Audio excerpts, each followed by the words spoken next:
Welcome to Feminine Roadmap Podcast. I'm your host, Gina-r-Farrar. Each week, I bring you an inspiring conversation to help you navigate the challenges and changes of midlife so that you can not only survive, but thrive in your second half. Hello, Feminine Roadmappers. It is Gina here, and today we have a topic for midlife. It's perfectly designed. We're going to be talking about resilience in the face of adversity. My guest is on a mission to use her life experience to help others get through the difficult challenges and changes where they feel like life will never be the same again. Whether you're fired, divorced, some kind of trauma, my guest loves to help women who feel stuck. So today, my guest, Nina-Sossamon-Pogue, is a former world-class gymnast, an award-winning news anchor, turned author of This Is Not the End: Strategies to Get You Through the Worst Chapters of Your Life. Nina, thank you so much for coming on my show today. Thank you so much for having me. It is a pleasure to be here and to talk with you. Thank you. So, of course, as always, I like to have my guests take some time to give my audience a little bit of a glimpse of your story and what brought you to the mission and message that you are sharing in this new book, This Is Not the End. So why don't you give us a little glimpse of that? Well, you get to a point in your life when you're turn 50 or in that midlife area there, and you want, for me, I became the person that people kept coming to when things would go wrong in their life.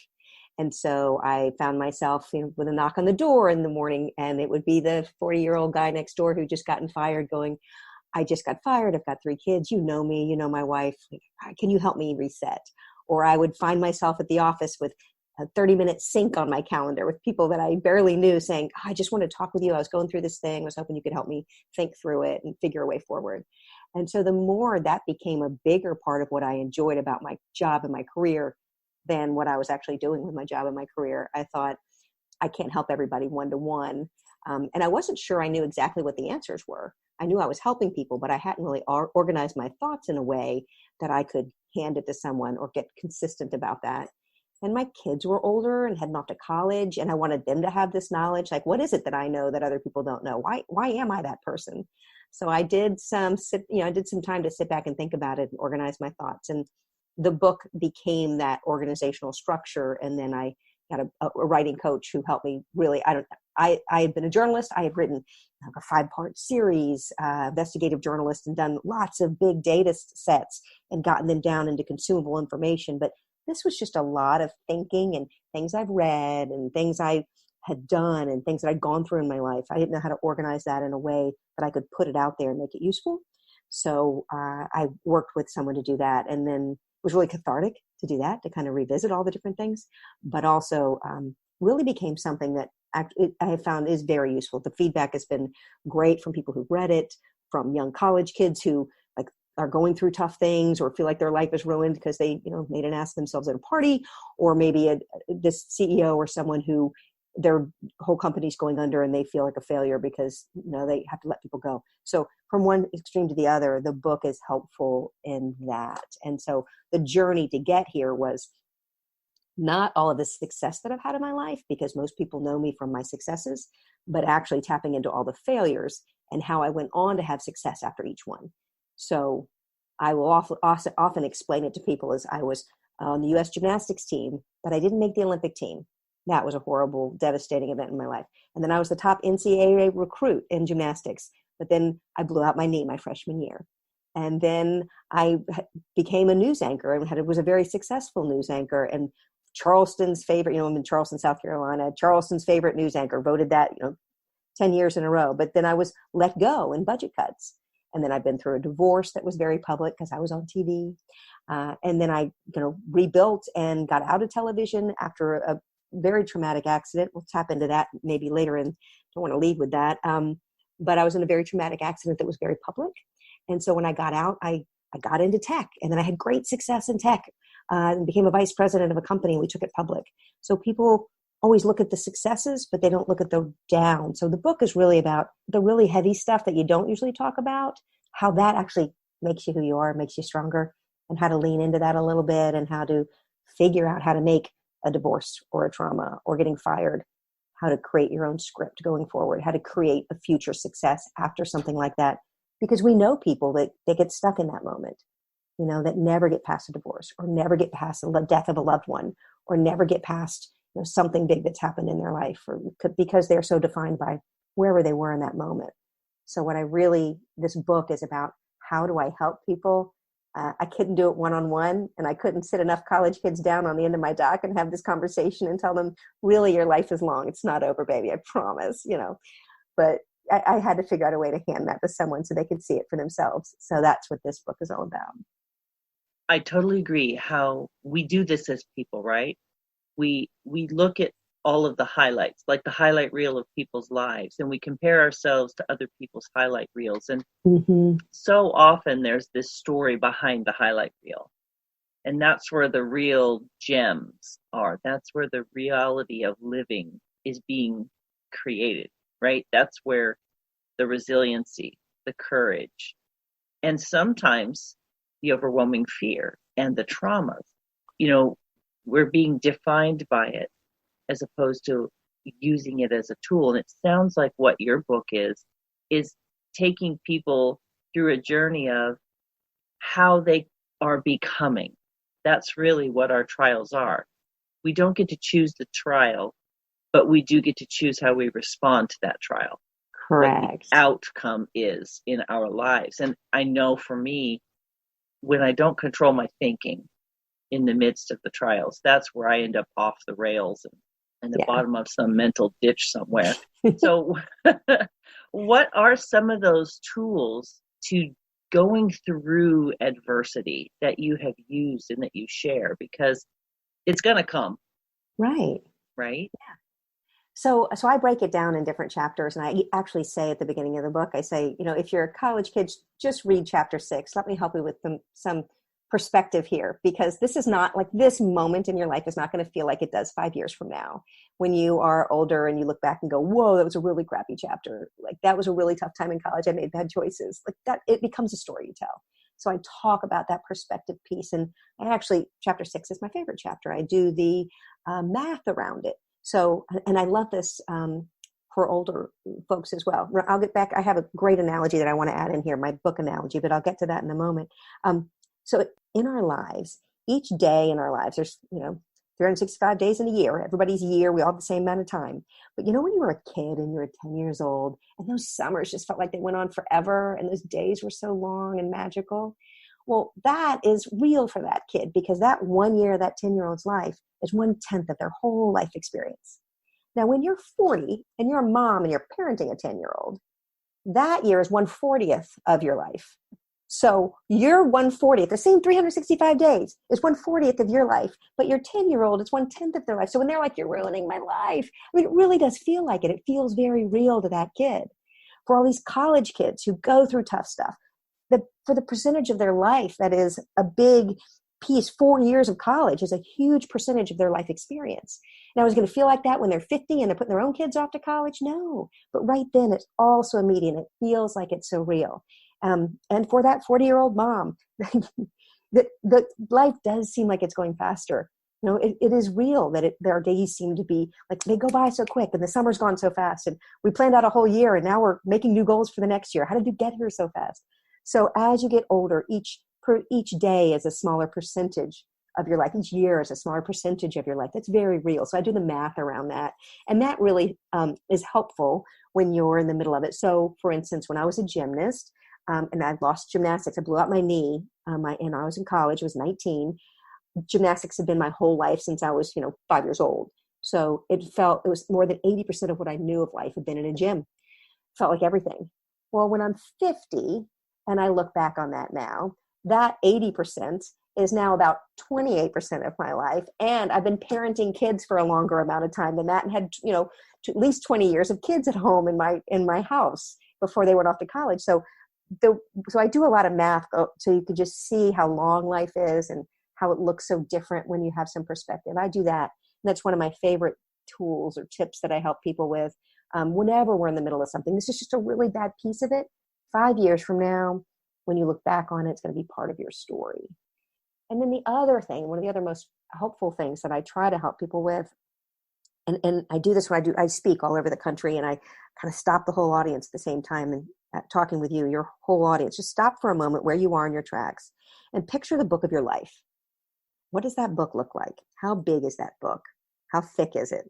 Is it hardback or softback? What color is the cover of that book? Maybe it's a children's book. Maybe it's got lots of volumes. Maybe you're Harry Potter and you have a ton of volumes. Like, what is the book of your life? What does that look like? All right, you got it in your head. Like, maybe it's a paperback and you can see it and then see the cover of it. Now, your book, look at it. It's like it's on a table in front of you. Now, open that book to today. Today, right now, while we're having this conversation. You're on a page in that book right now. Everything you've done has brought you to this moment. All your cast of characters, your plot, and the themes of your book have brought you to right here. But you're on a page right now in your story, in your life story. And here's what I love about this. Everything on the pages ahead is blank. Your pages ahead are blank. You will choose the language you use to describe it there. You will choose the places. You will choose the themes. And this is very powerful and empowering if you think of it this way. When you're going through something really tough, you do have blank pages ahead and you will choose what to put in them. And you will choose the language that you use to describe. Is it a disaster or is it a challenge? Is it a really crappy moment in life, or is your life's really not ruined or over? I mean, there's going to be pages ahead and you're going to put something there. Figure out maybe a few things that you really like. And let's throw them in there. I like to eat sushi and I like to walk on the beach. I'm going to make sure in the pages ahead, there's some of those on there. Whatever it is that's your thing that you like, just plan it in the book ahead. And this is like another thing I talk about is be the CEO of you, look at your resources, look what's out there. If you need to rethink areas of your life where things are going well or not going well, then you need to make some adjustments, just like a CEO would of their life and their business. I mean, you have no more control over your life, your business than anybody else does. Look at your health. Do an assessment of that. What's working, what's not? Where do you need to make adjustments? Look at your friends. What's working, what's not? Who's helping, who's hurting? Maybe you need to make some adjustments. Look at your setting and your surroundings. Is it working for you or is it not? Maybe you need to make some. So I try to walk people through and empower them to take that control. What's really hard when you're in the middle of a trauma or divorce or you just got fired is there's this loss of sense of control, and your plan that you had for your life is no longer the same. And so there's just this, wait, I was going in this direction and now everything's going in a different direction. Nothing is what I planned. And we all like to have our plans. I'm a planner, a little bit of a control freak. So it helps to think of, okay, I can control some things in the future. I can create some things and make them happen in my life. How do I do that? What is it that I need to be doing to make sure those things happen? And it's not easy to do. I'm not downplaying how hard that is to do in some instances. Like if someone's lost a loved one, it's really hard to picture life being happy after it. It's really hard to figure out, where your happiness is. It takes some work, but I help people through those things. So those are a few of the tools. There's 7 different chapters of tools, but those are some of my favorites. You use the phrase, the story you tell. Mm-hmm. And there's so much going on in our world right now, and we're hearing so many stories. And we get to choose what stories we listen to, because the stories we listen to highly inform the story that we tell. Whether we feel overwhelmed, fearful, in control, safe, powerful, weak, whatever it is. And we have those stories from our families. We have those stories from our past experiences. We have those stories from the life that we're currently living. And those stories that we tell are so powerful. When we talk about resilience and adversity, it's not like you have to think everything's all rosy, right? Mm-mm. But we get to choose where we dwell. Are we pitching tents in the mud, or are we knowing there's mud, walking through the mud and finding a sunnier, drier place to pitch our tent in our minds? Because what we think is so powerful. And, we get in ruts. We get unhappy, depending on our life experience. How we act out our unhappiness comes Mm-hmm. out differently. And so as you use that book analogy, I think it's great to step back from your life in that sort of way and be like that third person perspective and kind of go, okay, what has happened? Who has been in my life? Who's left my life? And I think it's all depending what we attach to it. It's the value and the emotion that we attach to that story that's writing it. Mm-hmm. So when you talk about you get to write the story, it really starts in the way we perceive it, because that's Mm-hmm. going to direct the pen of our life, is it not? How we view what's happening to us. Yeah, when big things happen, your brain does a lot. There's a lot. So I talk a lot about just brain chemistry, and it's a little bit of Stoic philosophy and a little bit of religion and a little bit of and books that I've read in every different religion, not just one. When I try to share with people, what's going on in your head is your reality. So if you're beating yourself up, or if you're living in a loop that's going on in your head and you keep reliving it, you're doing that to yourself. So you've got to figure out some language and some ways to be kinder to yourself. One of the things I tell people is, I talk about this in chapter 9, which is create your script. I say, something bad happens, right? Say you have a mom, picture a mom talking to a little girl, and she's saying, oh, well, mommy's had a bad quarter, and she is not very smart. She works with a bunch of jerks, and we're probably going to, company's going to go under, and we're going to have to cancel Christmas. Like, that is not how you would talk to a little girl. You would say to your child, who's maybe 6 or so, you would say, oh, mommy's just a little grumpy because things aren't going great, but she's smart and she works with smart people, and we will figure this out. It's not like we're going to have to cancel Christmas or something. I mean, we have to be kinder to ourselves in the way that we talk to ourselves. If you're going through a divorce, or if you've just been fired, you can't just the way we beat ourselves up in our heads and say bad things about ourselves is not okay. You need to flip yourself out of your own brain, either look at yourself as a child or look at yourself as your best friend who is talking to you. Actually listen to your best friend, because people are saying, when big trauma happens, people say very nice things to you. People are calling you and telling you nice things. We don't hear them because we're wired to hear only the bad stuff.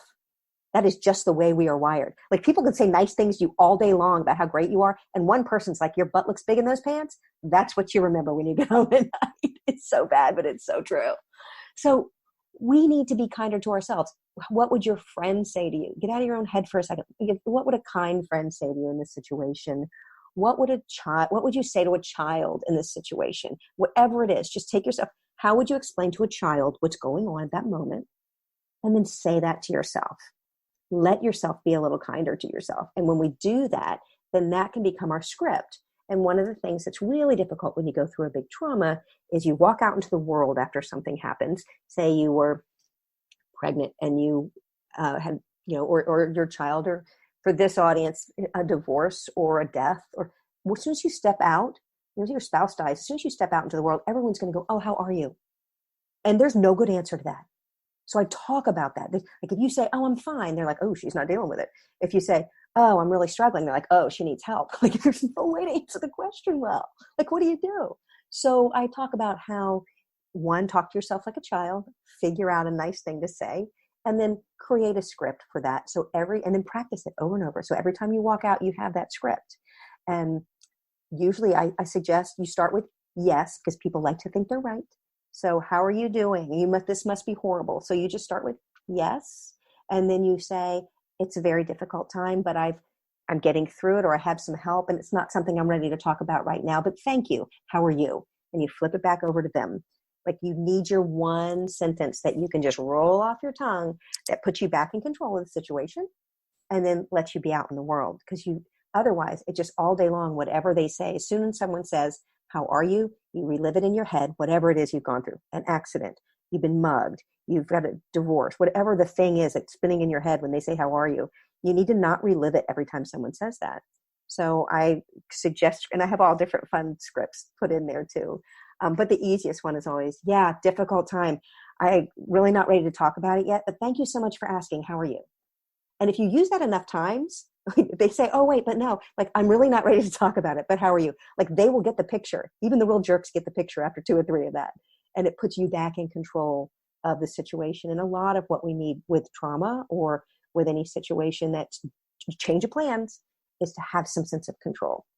So I really find that to be really helpful when we're in those type of situations. The script is really key. And what we say to ourselves and the language that we use is so key. If something bad happens in the office, and one guy says to the other, "Oh, well, that was a disaster," steps out of a meeting, goes, "That was a disaster." Then somebody overhears that and go, "Oh, that was a disaster." And then you got to dinner that night and somebody nearby is like, "Oh, they work in that department. That was a disaster." Like the same thing. You walk out of that meeting and you go, "That's going to be a bear. That was really challenging. Didn't see that coming." Then that person's like, "Oh, they've got some big challenge." And then you go out to dinner that night and you pass the younger folks sitting at the bar and they're like, "Oh yeah, he's with that department. They have some big challenge." It's the same situation. It's the language that we use. So whether it's your own personal divorce you're going through or your own personal trauma or loss or something big at the office, the language you assign to it becomes your story. So that's what goes into those blank pages ahead. So 5 years from now, you look back and go, "It's a really challenging time." It was a disaster. So how we choose to put the words, I call it create the echo. You create the echo in your own head first, and then you say it out loud. And then all of a sudden you find people saying it back to you. And that is what your story becomes. No matter how bad the situation or whatever it is you're going through is, you control the language in the story because you create the echo. Does that make sense? Oh, it totally makes sense. I love the idea of pre-planning a response when you're in the midst of something that's overwhelming. Because I think a lot of people feel, "Oh, I don't want to see people because they're just going to ask me." I call it the sea of humanity. You don't want to go back out into the sea of humanity because I always you need a big announcer where it's the sea of humanity. Because you walk out there and like one person asks you and then you get up out of the wave and then you walk a little further and another person asks you. Like they just all day long, you're just getting hit by waves. It never stops. So you need something to control that message and to control your own emotions and to just, so when they say it, it just doesn't become an issue any longer. You have that one sentence you practice and practice. And that sentence changes over time as it gets easier to manage and easier to handle. It's not the same sentence for 3 weeks after a trauma than it is the first time you go out in public. But you do create one and you use it. And it's so important that you do because that's you taking care of you and you taking control of whatever it is that you're going through. Yeah. It's really a power conversation if you think about it. Where am I placing my power? Am I placing it firmly in my own hands or putting it in other people's hands? Because there's always something we can, quote, control, right? It's very rarely the situation, but how we show up in the situation, how we view the situation. So I love the idea, the sea of humanity. Sometimes it's just too much. And, we talk a lot about community on my podcast because there does need to be someone that you feel safe with. Because when you're going through adversity, we can get lost in the stories that we're telling ourselves. And it triggers old things a lot of the time. And then we end up being that 6-year-old, 8-year-old child. And we don't even know it. And we almost traumatize ourselves sometimes in adversity. Sometimes I think the greater trauma comes from what's happening in our head and our perspectives of things in the actual situation. And you just touched on that, but thinking about the way that we talk to ourselves, the way that we choose to look at the situation and frame it can either help or hurt us. We can re-traumatize ourselves. Or like you said, take back what control you have and how you speak to and about the situation to yourself, to others is so powerful. I know that emotions can feel on their own like an ocean of waves, right? So you have people, that sea of humanity, right? Then you have the sea of your emotions.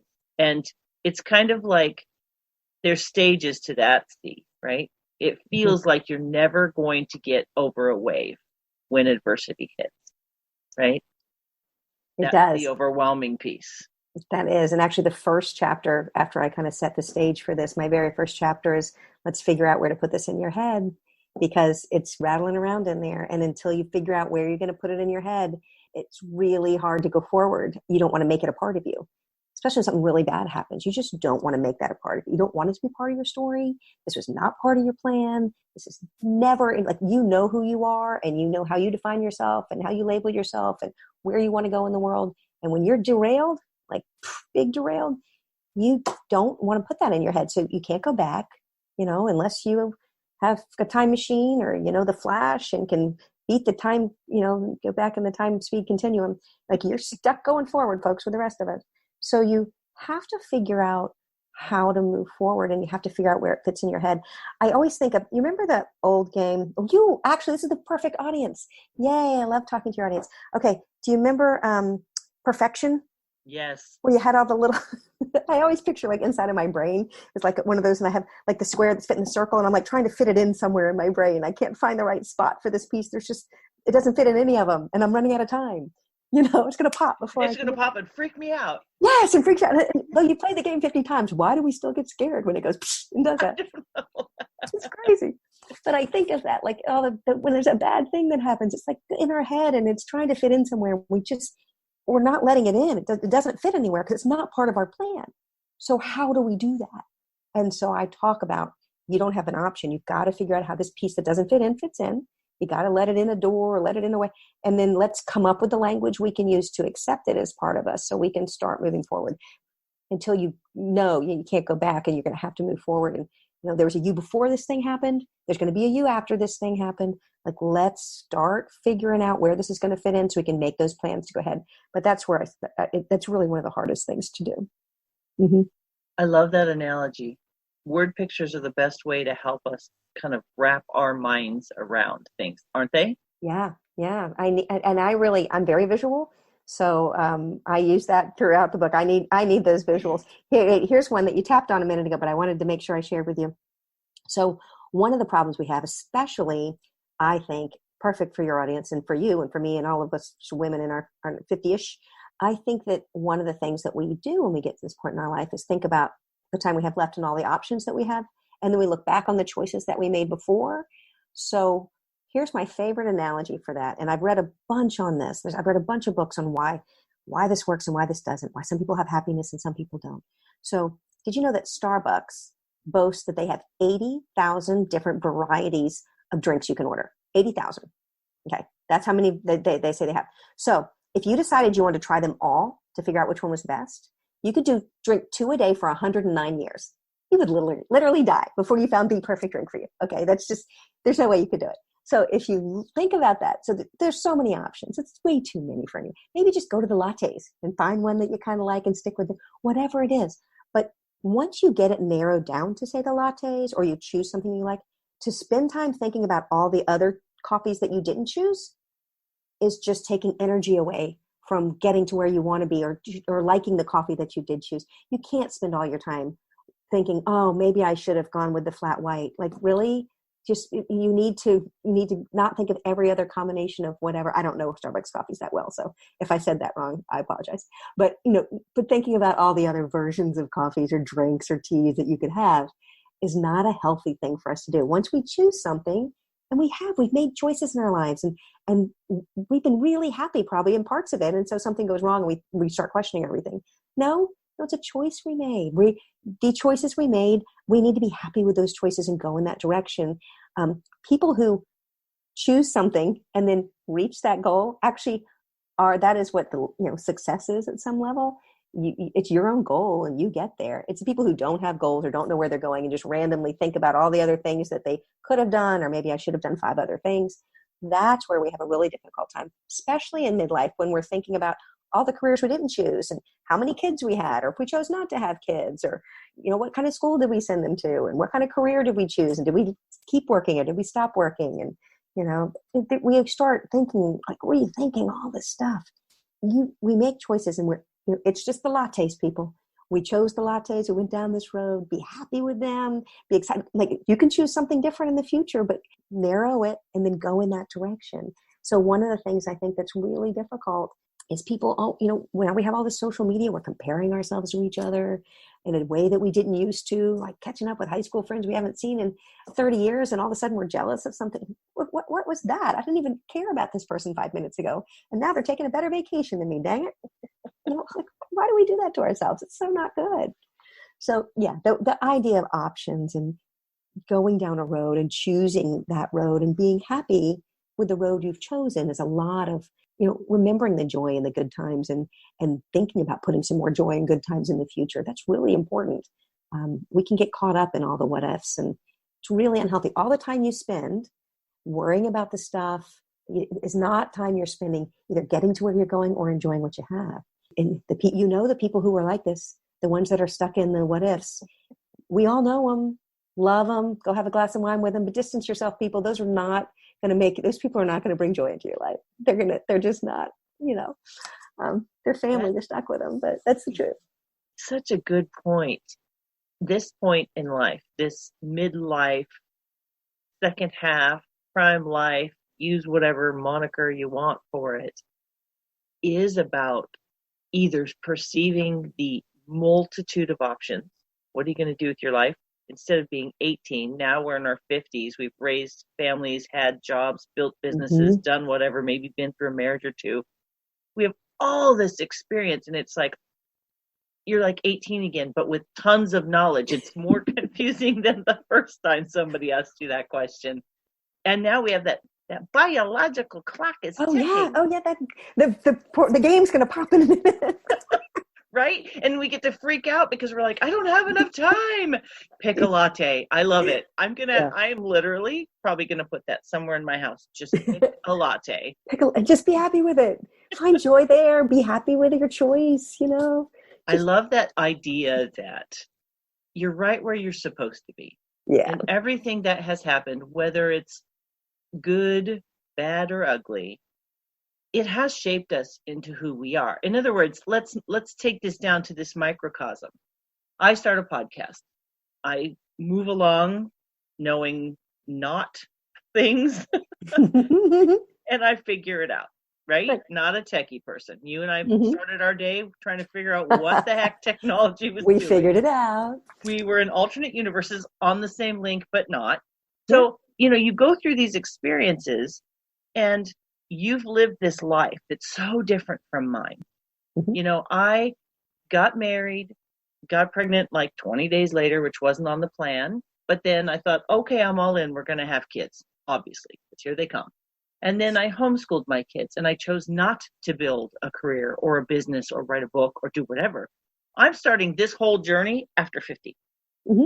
But those journeys, look where they brought us. Now I'm sitting here looking at you on my computer. I see your beautiful smile. I'm experiencing your life in this moment, but it's the choices you made and it's the choices I made that actually brought us to this exact moment, two complete strangers with completely different life experiences and choices, separate coasts of the United States. Yeah, here we are. And I think that's such a grand reminder that the job you have, the friends you have, the spouse you have, the house you live in, it's all a result of a trickle down of choices that we've made, which means every choice leads me somewhere. Right. And do we want to right now, you and I just talk about, okay, well, now I should feel bad that I didn't homeschool my kids, or you should feel bad that you didn't have a career. And now maybe I should have moved to California. Maybe that time's going to be bad. Like we could go through and talk about all the choices we didn't make, It's really not healthy. It doesn't matter. It doesn't matter. Right. So why would I sit here and beat myself up like, oh, I probably should have homeschooled. Like I could go down that wormhole if I wanted to, but that is, or you could go, I wish I'd have done a career and done, like we made choices. We are who we are. And to be really happy with those is just this is the latte I chose and I'm good with it. I really am. It's not perfect. I've been through a divorce. I've done stuff. Would I go back and do it over? I don't even know if I would. I learn more. We all learn a whole lot more from what we do wrong than what we do right. So that's just the way the world is. I was a gymnast for a lot of years. If you don't fall off the beam ever, then your coach doesn't correct you. Every time you fall, you get a correction, you get better and you get better. Like you learn from what you do wrong. It's just basic coaching. That's just how our brains, that's how we work. In life, that's just animals do. We all do. So we learn from what we do wrong. So would we go back and change it? Well, we wouldn't be the people that we are right now. And what I talk about also in the book is towards the end, I give examples of other people who've gone through really difficult things and come out and been stronger, people we've heard of, like Dr. Seuss. I talk, his early childhood. And then I talk, didn't get into lots of schools and was told he was a terrible writer.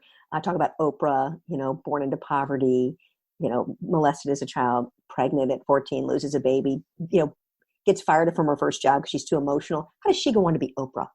Like that's resilience, So it's just yeah, not fair. That's what we think, right? no, and it's not, yeah, and people think that, but really she's been so resilient. So with persistence, that's one thing. You keep moving forward. Grit, just keep moving forward. Resilience is different. Resilience is adapting and growing stronger. So the adapting and growing stronger is the piece that really fascinates me. That's what I've really built this journey for myself over, and that's what I'm trying to share with people. So the adapt and grow stronger part of adversity is very different than just get up and do it again. You have got to adapt and create a new success for yourself. And if you don't learn and adapt, then you don't get to this level of success. You don't get to where you're trying to go in the way in which you want to have great success in the future. So that's a lot of that. Like there's so many amazing stories of people with great success, and they usually come from a lot of challenges at the beginning. I talk about Lady Gaga and being turned down by all the different people who turned her down and said her music was crap. And now look at her. There's a lot of really fascinating people out there who have amazing stories, and companies too. I look at from a company perspective. Lego. We all grew up with Legos. This is the best audience to talk about that about too. So Lego almost went out of business in the 90s. And then, really? Oh yeah, they were $800 million in debt. It was all bad. So they almost and now went they're under. a TV show. Right. So that was when they decided to do those first Star Wars. They teamed up with Star Wars and Indiana Jones, and they did those sets. That was the first thing so they rethought. They actually, Lego, who nobody wanted to build with the little squares anymore, or not enough because there was all technology and thing in the 90s. Lego went back to their base and went to adults and asked adults how they would use it. So they created an adult audience for these. And so it became all of these sets from all the popular movies. And then they actually had the Lego movies. And now they actually have that Lego TV show. I don't know if you've seen the Master Builder show, but that's crazy that that's a TV show now. I was like, no way. These are like, that's the audience. But look, they're grown-ups. Star Wars Land at Disneyland. Yes. It is not for children. No. It is for those people that grew up with it and are obsessed, and now they're telling their kids about it. Right. So it's the same sort of thing. It's the way in which we perceive the adversity in front of us, the challenge in front of us, and what we do. Adapt and grow stronger. Got to adapt. That's the big part of resilience that's really key.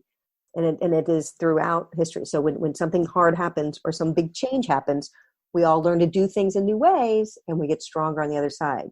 How do you choose to use that adversity that's hitting you? That's the key to resilience. What is that military phrase? I think they've used it in a movie too. It's like something, adapt, overcome. I always forget the third word. You know what I'm talking about. And it's like, sometimes, Nina, you just have to, I've been thinking about this a lot. Sometimes you just have to sit with life where it's at. Not that it's bad, but if you're a driver like me, and I think you are one as well, for those of us in my tribe that are driven, goal, get after it, there's this constant sense of not enough, not doing enough, not being enough, not accomplishing enough. And we miss the days looking so far ahead. Now, I'll speak for myself. I have a tendency to not give myself credit for where I have adapted, or for where I have overcome.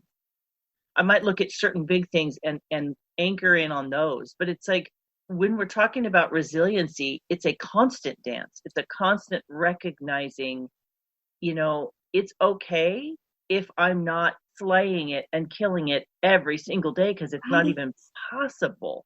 Like you said at the very beginning, it's the highlight reels. We're in a world where all we see are highlight reels. It's horrible. It's so hard when those few people come along, like, Rachel Hollis. She's exploded in the last year, but she was plugging away for years before that. And she's very real about her journey. And so we need those people who point back and say, look, this is what it's really like. Most people know Oprah's story. Most people now have heard Lady Gaga's story, but everyone has that story. Right. Everyone's got a story. That's what I love doing news all those years. Everyone you meet has a story. And if you stop and shut your mouth long enough to listen, you will learn. We're not good at that either. I myself included. But you will learn about people's stories. And I found it's just so fascinating now to be at this point on this journey that I'm on, to really listen and learn, how did people get through that? What was the adapt and change part? How did that company make an adjustment? How did that person make an adjustment? What do you think they learned from that? And it's been really an interesting way of thinking. Every time I meet somebody now, I'm like, oh, that's how they got to be how they are. I'm a little judgy now because I think I'm figuring everybody out. But but my favorite quote's by Emerson. I wear it around my neck, and I've got it on the wall behind me. You can see it. It's, what lies behind us and what lies before us are tiny matters compared to what lies within us. And I do believe we all have that in us, you know, and we all have a past, and we all have a future. It's like, what do you want to do with, you know, where you are in life? I do think we need to be kinder to ourselves at this point in our lives. And there's not one listener out there that hasn't gone through something and learned from it, who doesn't have something to offer to the world. You know, we all have things we've learned and grown, and ways in which we, you know, want something we didn't know that we know now that we can probably pass on to someone and help them not make those same mistakes. There's a lot of opportunity for us in this generation to really make a difference. And that's become this journey for me, but it's really been fun to see how it's manifested for the people who are around me. Even my kids, my daughter's in college, and I'll call her sometimes, you know, how you doing? And she's like, I'm doing good, and things are going well. And she'll say, oh, I have a couple of friends. I've done chapter 6 3 times this week, Mom, you know. So she uses that same thinking already. You know, it's so funny because my girls are 26 and 28, and we're just like having this adulting conversation, right? Mm-hmm. That adapting and growing stronger. It's like, you're doing a great job adulting, honey. This is like the compliment in our house. Yes. Good job adulting. Way to survive another day. Because it's like, you know, you talked about perspective, right? Your mm-hmm. percentages of life. And that's one of the beauties of being a mom, is not only am I mentoring and coaching my daughters, but I have this reminder of perspective in time. Does that make mm-hmm. sense? Yeah. Like if you have friends that are older than you, and you have your kids or people that are younger than you, and you get in these conversations, and then you get that perspective that, oh yeah. Right. Like high school is the best analogy, right? How flippin' important. I just said this to my girls the other day. I was like, oh my gosh, you remember like how in high school, like that thing was your world. Mm-hmm. Your world. Oh yeah.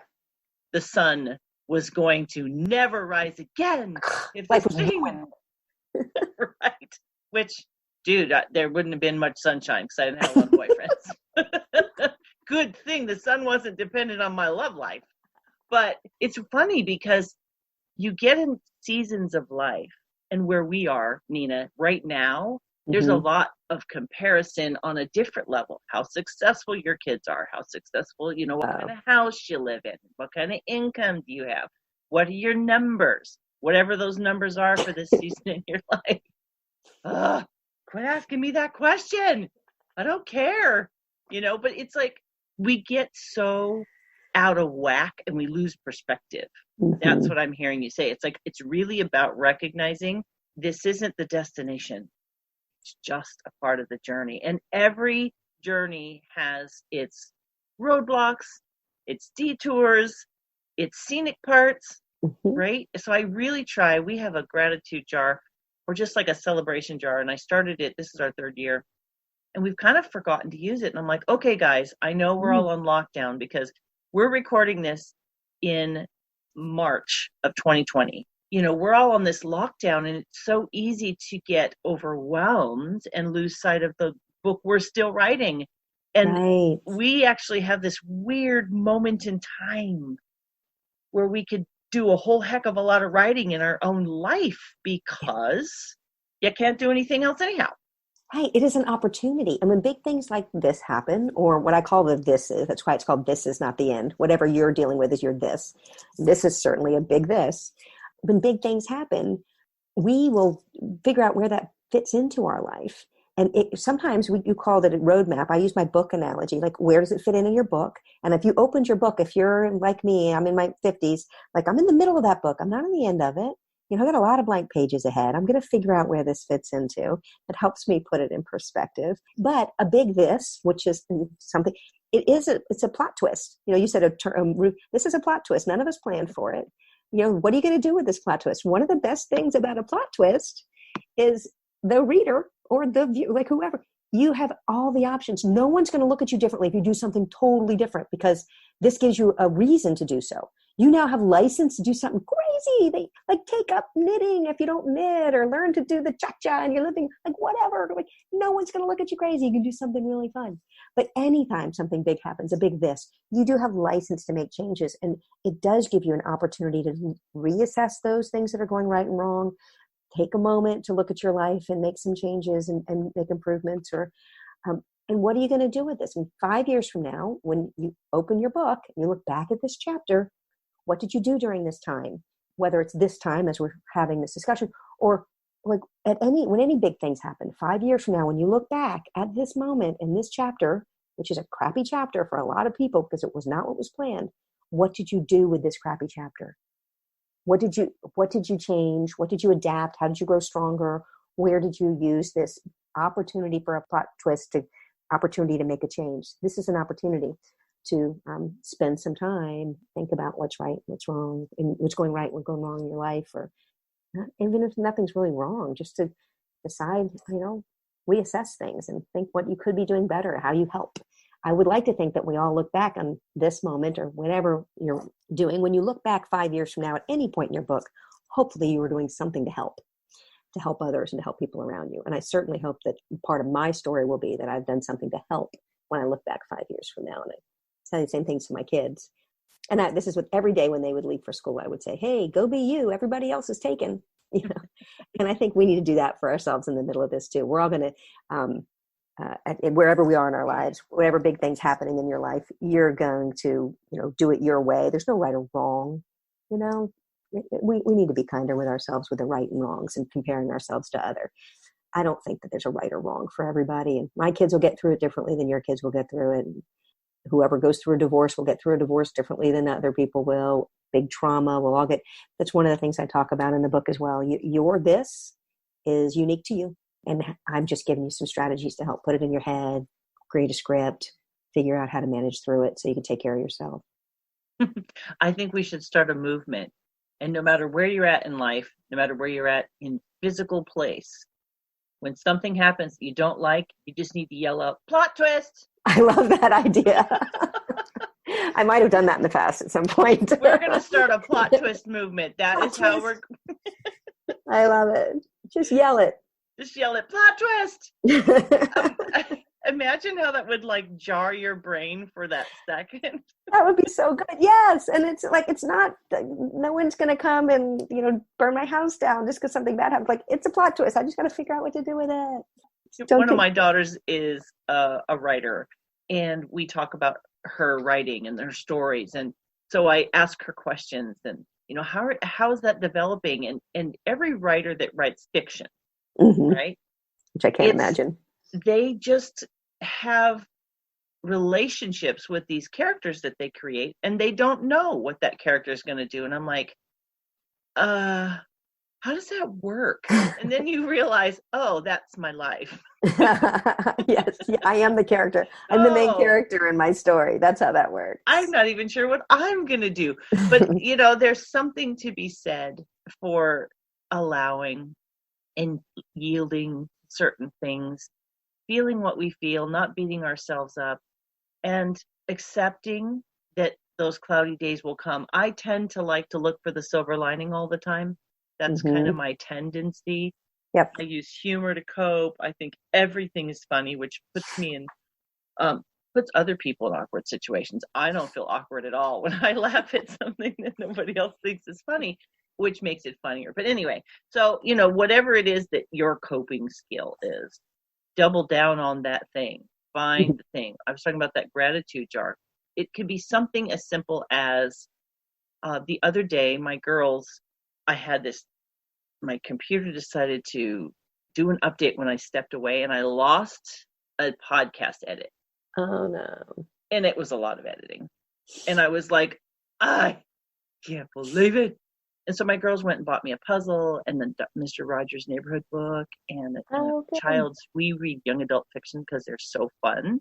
Mhm. And so I just came home and they had bought that for me. And I thought, I need to write that down. And so on New Year's Day, this is a great way to write your book.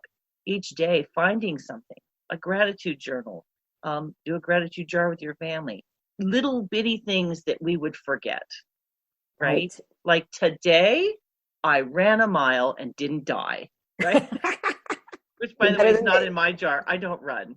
Me neither. There's too many things physically that don't work well when I run, but I can walk, right? Yeah, I do walk too. I don't run. It all hurts at this age. I'm not running. No, not going to happen. But, when we think about resilience and that mindset and that adapting and that overcoming and that writing your story, all of these things that you're saying, these are day-to-day choices.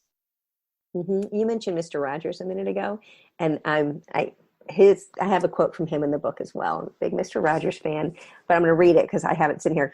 It's obviously all sitting out, but it's one that I think it's so telling. It says, "There's no should or should not when it comes to having feelings.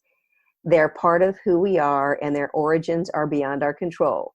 When we can believe that, we may find it easier to make constructive choices about what to do with those feelings." From Mr. Rogers. And I think that's part of figuring out where this, whatever it is, goes in your head. I mean, we're all going to have feelings. Let's figure out where they go and what we're going to do with them. And it's okay to be sad or scared or anxious. You need to accept that. But you're in charge of you. So you decide what to do with those feelings. I love the way he phrased things, though. Mm-hmm. That was a grown man who really did hold a space. And I think that's what we need to do for ourselves first. Hold a space for ourselves. Acknowledge the suck. Mm-hmm. Yep. It's a crappy chapter. Yep.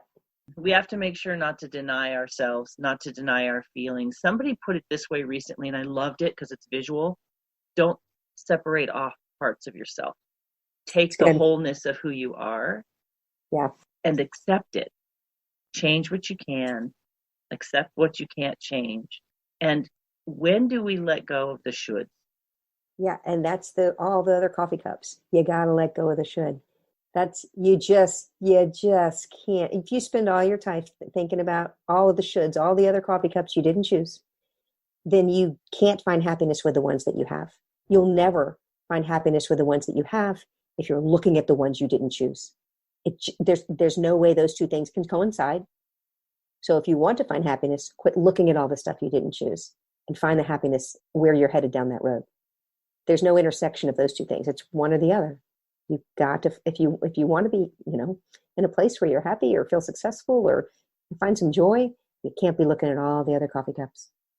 The thing about, I'm writing furiously because I love that thought. When you're looking at what you didn't choose, you can't be happy with what you did. There's a lot of assumption involved in looking at what you didn't choose. We are assuming when we look at what we didn't choose, that what we didn't choose would have turned out X, Y, and Z, right? It's all assumption. We have no idea if we'd have dated that guy, married that guy, bought that car, took that job. It's all imaginary. Oh my gosh, how much time do we live in La La Land? Me, I'm like, Gina, you don't even know. Right. Maybe the path I'm on is the path of least resistance. Maybe this is the path that's the closest to what I want, whatever it is, like what I'm doing with my day, what my mission is. It's, whatever. It could be anything. Those other ones could have taken you in a horrible place. Could have. And I could have met horrible people. I could not be alive. Who knows? But we do think we know that the other choice would have been better. We don't know. We don't know what tomorrow holds. We only know what we're dealing with right now. And even then, I don't always know that we know what to do with now. And I love that. When you're looking at what you didn't choose, you can't be happy with what you did. So shifting our mindset. I probably could do an entire podcast just talking about things like this and never talking about anything else ever. This is so fun. Be like the selfish podcast. Let's talk about what Gina cares about. I say this. Wait. Here's one of my favorite quotes from my book. I stole it from someone else. I don't know who first said it, but I say, "Enough about you. What do you think of me? No, enough about me. What do you think of me? Yeah, enough about me. What do you think of me?" We all have this special thing that we bring to the world, right? And Mm-hmm. so the podcast exists because I wanted to have these conversations. They're great conversations. I love it, right? So if you had to kind of land the plane and give people three things that they could kind of hold close to their heart, hang on to really think about if they're going through a really tough time and adversity is kind of knocking at their door or has knocked down their door or had like a tornado taken their entire house, what three things could someone kind of hunker down and start with to find the light at the end of the tunnel? So a simple 3 steps is picture the book of your life and where this fits in. Is it a big page turner? Is it start a new chapter? Is it a major plot twist? Picture the book of your life and where this fits in. Talk to yourself like a child and assign it some nice language. And then think of a few things you like and make sure they're on the pages ahead. One of the hardest things to do for women and moms who've given their whole lives for their kids and their careers, and we just barely, we get up in the morning, we go, and we go to bed at night, we get up and do it again. One of the hardest things to do is think about what we even like. And I found that to be the biggest challenge when I talk with women. I'm like, well, what do you like? I don't know. Like there's foods we all like. That's the easy one. But stuff we like to do and things that we actually like. I mean, I had to really spend some time at a point in my life and go, I don't know. All I do is parent and work and come home and it's constant. So to think about who we are as an individual, think about what you like. So put it in the book of your life, assign it some nice language, and make sure that in the future pages you put some things that you like. Would be my simple 3 steps to getting your head around a bad situation. That's such a great idea. Find the thing you like and make sure it's on the pages ahead. How often do we deny ourselves things because somehow we have a candle that we don't burn because we're saving it for I don't know what. Exactly. Burn the darn candle, right? Do the puzzle, dance the jig. I don't know. Do it horribly. Who cares? I live near the beach. And one of the things when I reset at a very difficult time in my life, I said, what is it that I love to do? And I was having a hard time. Like, I love to walk on the beach. I love to ride a bicycle. But I looked and I'm like, I got a bicycle in the garage I probably haven't ridden in 6 months. I got a beach literally less than 3 miles from here that I'd never get out and walk on. Why am I not making this? It would take me an hour to drive to the beach, walk for 40 minutes and drive home. Like, why am I not making that part of my life when it makes me so joyful? So I had to start thinking about those things and scheduling them in. And man, what a change it made in my life. Sometimes it's the simplest things that make the shift. Isn't that the craziest thing? I like sushi. I like gummy bears. I'm not going to never eat them. I don't care. Well, we have what we call emergency chocolate. One time we bought a bar and it actually said emergency chocolate. And this was years ago. And we have forever called chocolate emergency chocolate. That's so good. So it's like, having a rough day. What do we do? All 4 of us, we go buy chocolate. Because a little bar of a nice dark chocolate and you're like, the world is amazing. The whole world has just gotten better. That darn emergency chocolate, get some. And then yell, plot twist. Plot twist, grab it. Yeah, everyone who worked with me through the years when I was in tech would always give me a bottle of Pinot Grigio and a bag of gummy bears. I'd know it was a bad week when on Friday, on my desk, there'd be little bags of gummy bears and bottles of wine. My friends just trying to make me happy. But those are my go-tos. And then I just turn on, an old movie and sing it in the rain and watch that, and I'm happy. Yes, right? I love that movie. Well, my friend, I am definitely considering you a friend now, Nina. You're like a kindred spirit, and what a joy it has been to go through the adversity of 45 minutes of technological issues this morning just to get this podcast. We are determined to make this happen. So I'm so grateful we persevered. Thank you so much for saying yes and sharing your life. We did persevere. It's been such a pleasure to meet you, Gina. Yes, we are friends, Gina and Nina. We're connected now, and we'll make sure we stay that way. You're awesome. Plot twist. Thanks for having me. My pleasure. Today, I have been talking with Nina-Sossamon-Pogue. She is a former world-class gymnast, an award-winning TV news anchor, turned author of the book, This Is Not the End. Strategies to get you through the worst chapters of your life. My friends, we all have them. Head on over to www.feminineroadmap.com/episode 158. I will have links to Nina's book and to Nina's website. You can get a hold of her. You can join my tribe while you're there by adding your name and email address. Friends, you are not on this journey alone. We are so much more alike than we think. And remember, we get to write the book. We can't control everything, but we get to control how we respond and how we choose to navigate what's in front of us today. Don't forget to count your blessings. Don't forget to find the little joys. If there aren't any there, add some in. You want to tap dance, you want to do puzzles, you want to knit, I don't care what it is. Yell plot twist when you're overwhelmed and dig back in to the life that's in front of you. Drink the latte. Forget about the macchiatos. It's all going to be good, my friend. It's all going to be good. As always, thank you so much for joining us today. We look forward to sharing more conversations with you in the future. Take care, my friends. Bye-bye.